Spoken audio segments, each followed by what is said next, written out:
कूजन्तं राम रामेति मधुरं मधुराक्षरम् आरुह्य कविताशाखां वन्दे वाल्मीकि कोकिलम्।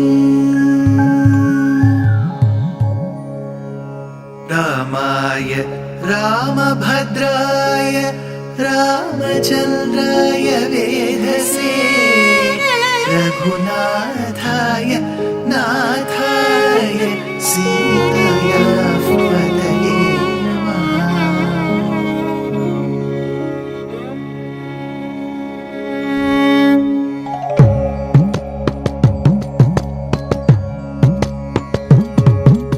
जयत्याश्रितसन्त्रास ध्वान्तविध्वंसनोदयः प्रभावान् सीतया देव्या परमव्योमभास्करः परमव्योमभास्करः।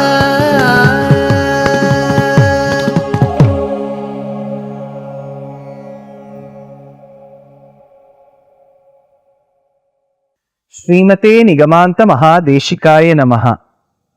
Sita did keep a blade of grass between her and Ravana. Trinam antaratah kritva. Why did she keep the blade of grass? Over 20 such reasons that are in accordance with the Dharma Shastras were cited by the commentators. I, in a very minimalistic fashion, tried presenting those facts as given by the commentators. That said, Sita also asked a very pertinent question. She asked, Ravana, is there not one person, one good soul in Lanka who has the ability to advise you? Yadi santona vasanti satova nanuvartase. Is there not one person in your vicinity? She asked. As she concluded, Ravana paid deaf ears to all her advice, suggestion and warning. Rather, he warned Sita in return. He said, I give you 2 months. If you do not become my consort, you do not become my Ardhangini, I shall ensure that you are being cooked for my next day's breakfast. As he warned, he also informed the demonesses in the vicinity, told them, O Rakshasis in Ashokavatika, it is your duty to threaten her. Now as he left the place, the Rakshasis were now talking to themselves, and they were talking amongst themselves as to what are the ways to coax Sita, threaten Sita to agree to Ravana's decision. Meanwhile, Sita was very disturbed with these words of Ravana. She thought, let me now look up to those Pativrata Naris, those ideal wives to ideal husbands, to those wives, to those husbands who position themselves as good couples, whom we can look up to, whom we can get inspiration from. So she lists down a list of women with their consorts. Dinova Rajyahinova Yo me bharta same guruhu tam nityam anuraktasmi yatha suryam suvarchala yatha सूर्यं सुवर्चला यथा शची महीभागा यथा शची महाभागा शक्रं समुपतिष्ठति आरुन्धति वसिष्ठं च रोहिणी शशिनं यथा लोपामुद्रा यथा अगस्त्यं सुकन्या च्यवनं यथा सावित्री सत्यवन्तं च कपिलं श्रीमती यथा सौदासं मदयन्तीव केशिनी सगरं यथा नैषधं दमयन्तीव धैनीपतिमनुव्रता तथाहमिक्ष्वाकुवरं रामं पतिमनुव्रता. She lists down यथा सूर्यं Suvarchala, like how Suvarchala Devi follows the rays of Surya, her husband, so am I. Yatha Shachi Mahabhaga Shakram Samupatishtati, like Shachi Devi, who is referred to as Indrani, Like Indrani, who's Shachi Devi, who is devoted to Indra, even I am devoted to Rama. Arundhati Vasishtham cha. Like how Arundhati and Vasishtha, Arundhati Devi, Guru Mata, follows Vasishtha. Like how Vasishtha seeks suggestions and clearances from Arundhati. So am I. Rohini Shashinam Yatha. We have now seen a lot of monogamous people who had one wives. Let's take Soma, who's Chandradeva. All the stars, asterisms, all the constellations are believed to be married to him. But he is extremely attached to Rohini, like how Rohini is attached to Soma. So here Sita says, Rohini Shashinam Yatha, like how Rohini is to Shashi. Lopa Mudra Yathagastyam, like how Lopa Mudra, the Rishi Patni, was to Agastya. Sukanya Chyavanam Yatha, like how Sukanya Devi, Rishi Patni, was devoted to Chyavana Maharishi. So Chyavana Sukanya Charitram, Lopa Mudra Agastya Charitram, all these features in Mahabharatam. You may wonder, so Mahabharatam was written later. Remember, Mahabharatam was written later, but the incidents narrated in the Mahabharatam happened earlier, even earlier to the Ramayana. For example, let's take Samudra Manthanam, Chyavana Sukanya Charitram, Lopamudra Agastya Charitram, then Vatadala Shainam, Vatapatra Shayi Charitram. All this happened much before the Ramayana times, but they were compiled together in the Mahabharata times. That's all. Next, Savitri Satyavantam Cha.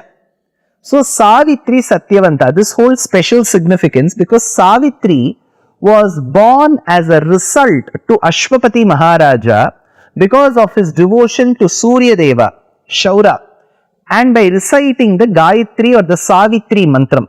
Surya Gayatri is Savitri. So he was reciting Savitri, that is why he was born a girl and he called her Savitri.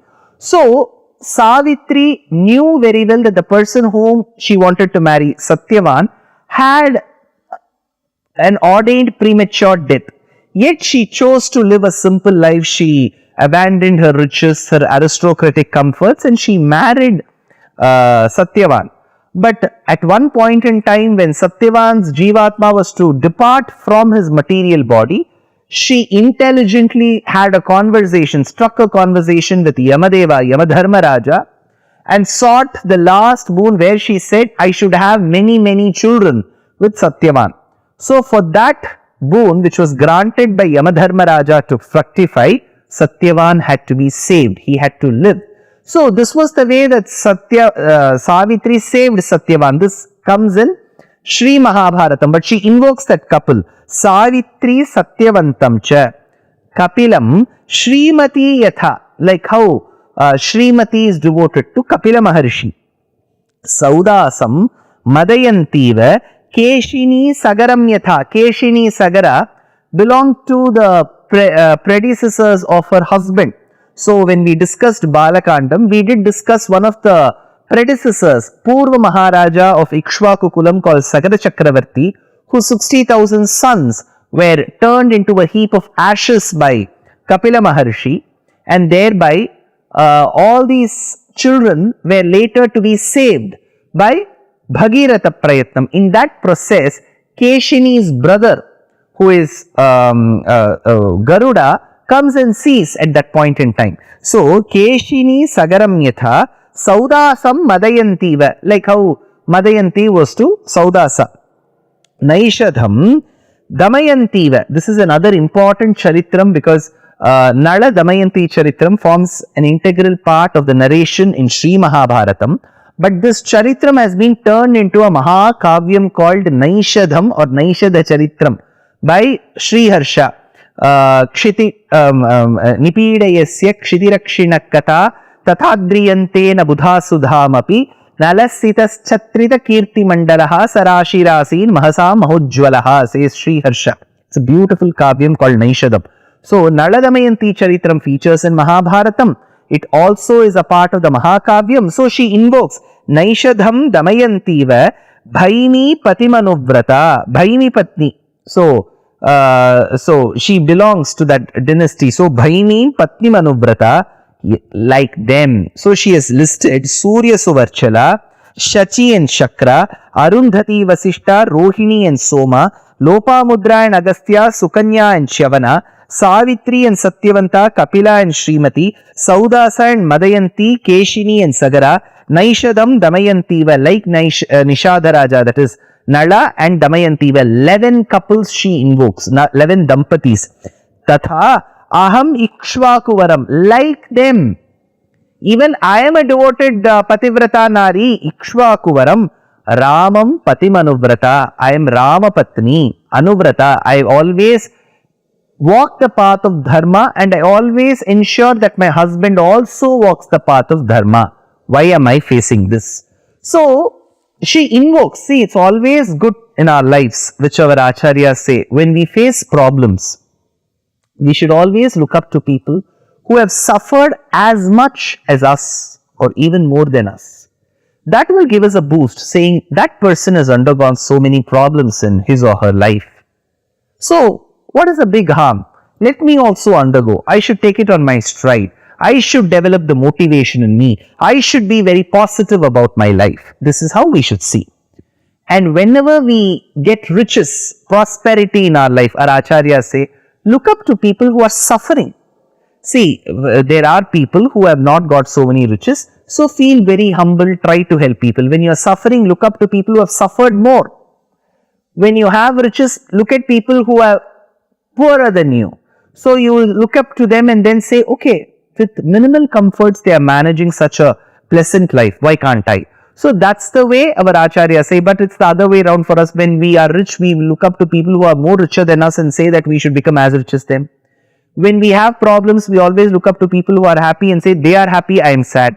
So this attitude should change, is what acharyas say. It's not that I follow any of it. It is very tough to follow, but as I say and as you listen, both of us as a journey together, probably we can become better individuals. Here, while she invokes such nice couples, I would like to quote verbatim some testimonials given by some very good writers and visionaries. Right Honorable V.S. Srinivasa Shastri in his lectures on the Ramayana says this about Sita. He says, I quote, no woman that I have read of, certainly no woman that I have seen comes near Valmiki's conception of Sita. She is unapproachable.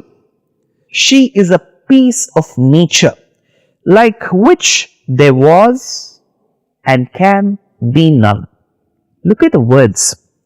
Vivekananda, Swami Vivekananda states, the height of a woman's ambition is to be like Sita, the pure, the devoted, the all-suffering. West has solved the problem of how much a man can have. India has solved the problem of how little a man can have. Sita is typical of India.